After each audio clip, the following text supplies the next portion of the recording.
Само 511 земјоделци аплицирале за добивање субвенција од годинашнава програма, што представува само 8% од регистрираните и евидентирани земјоделски стопанства во Струмичко.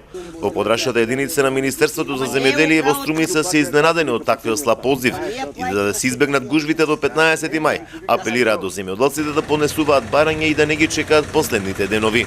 Ова година е премногу слаб, бидејќи имаме само 8%, односно од 6200 барања кои беа во претходната година, сега имаме само околу 515 прилика. Не е ништо поразлична состојбата и во останатите општини од Југоистокот. Во Валандово и Гевгелија само 17% од регистрираните евидентирани земјоделци кои добиваат субвенции поднеле апликации, додека во Радовиш 13%.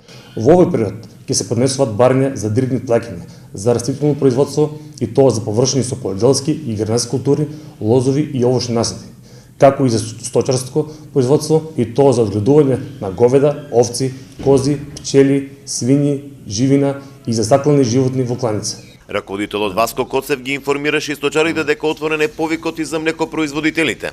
Ги известуваме млекопроизводителите дека започна рокот за поднесување на барања за директно плаќање за произведено и предадено овчо, козјо и крави млеко во периодот од октомври до декември 2017 година и ќе трае до 16 мај 2018 година.